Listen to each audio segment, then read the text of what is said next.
Hi, my name's Kevin. I am an MDiv student at Lancaster Theological Seminary, trying to put together some videos that I hope will prove helpful for incoming students.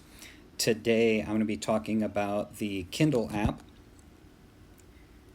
which I have found useful in my classes at LTS thus far.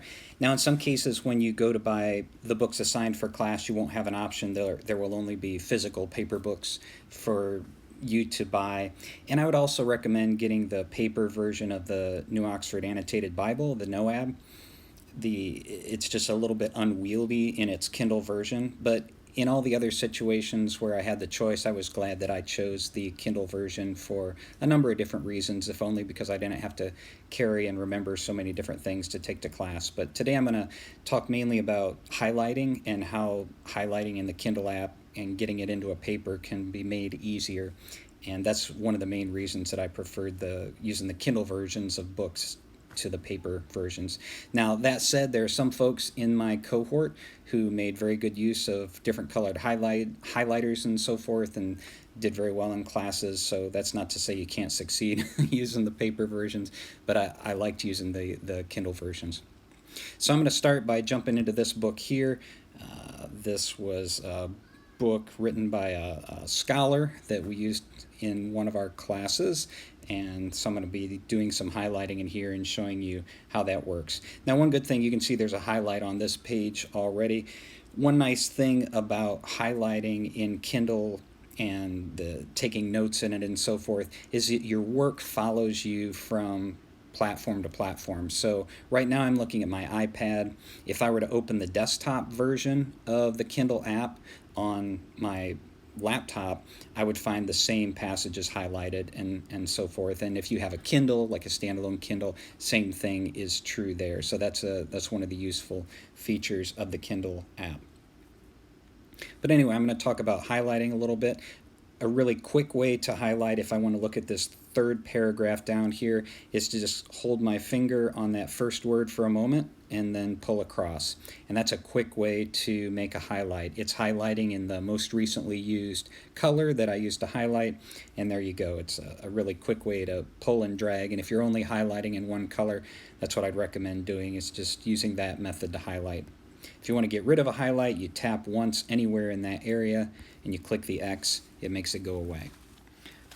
But you saw there were some other different colors that you can use as well, and so let me show you how to do that as well. If you hold down on that first word and then let go without pulling across, it brings up a number of different little icons there, as well as a dictionary definition of the word that is highlighted, which is handy in some instances. So let's say I want to highlight this sentence, but I want to do it in a different color. I pull across to the end of the sentence, and then I just choose the color in which I want to highlight, and there you go. You might have noticed some other things in that little pop-up there.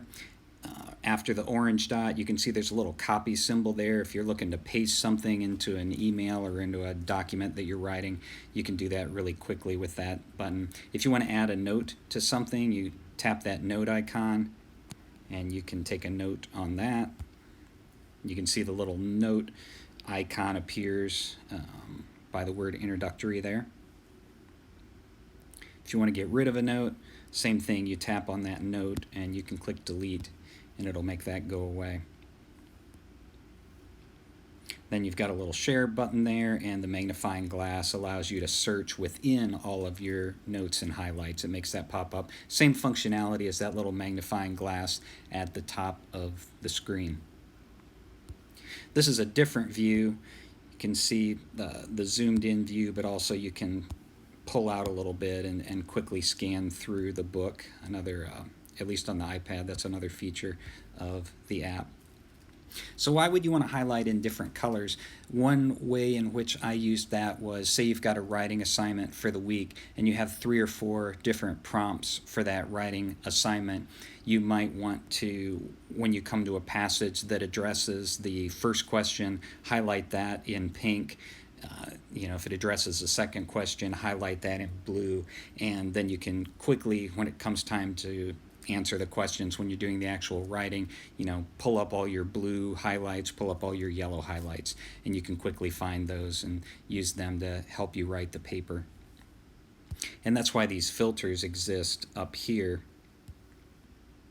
So if I bring up the little, and you want to tap in the top right corner of the screen next to the font icon there. If you bring up all of your highlights and then click the slider bars in the top left corner, you can sort out by yellow, pink highlights, blue. You can identify your notes, your bookmarks, and you can even look within a chapter then and just look at your highlights in that area. So if I want to go back to my pink highlight here, you can see that's the only one that appears in that filter. Bookmarks are another useful feature, and the way that you bookmark something is just a tap in the top right of the screen, and you can see that little bookmark pull down. And when you go then to your little bookmarks and notes area, it'll show your bookmarks as well as your highlights. Then once you have all of your different highlights identified, if you're going to write a paper then, and my friend Zach from my cohort, I'll be eternally grateful to him for showing me this, the way that you can get all of those different highlights into a place where you can easily copy and paste into your paper is to email them to yourself. And to do that, you go into your notebook here, they call it, and you click the little share icon in the top right. You can create flashcards, or you can send an email to yourself.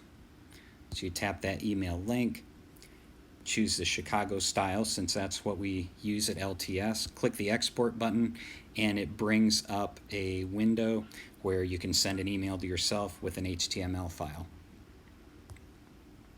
So all of your notes will be in that HTML file, and you can, when you go to open up your email then on your laptop or computer, you double click on the HTML file and all of your highlights are right there, and it even tells you the page that they, or at least the location where they came from.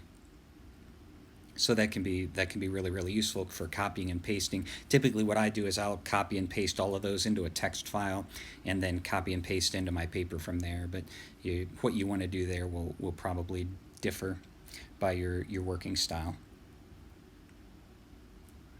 One final note about recommendations I'd make before class begins or when you have a break in between classes is get the Turabian book, but also then if you have time before class begins, go ahead and read that, because for me anyway, that would have been useful. I was coming from an APA background, wasn't really familiar with the citation style of Chicago. So I wish I had taken the time to read at least the citation sections of the book before class began. But having the Kindle version of it was really handy during class. You also have you can also access the Chicago Manual of Style through the library link, but sometimes it's nice to have the book as well. And I did find it readable and useful as a standalone book. Anyway, I hope you found this video useful. I hope you enjoy your classes at LTS, and have a good day.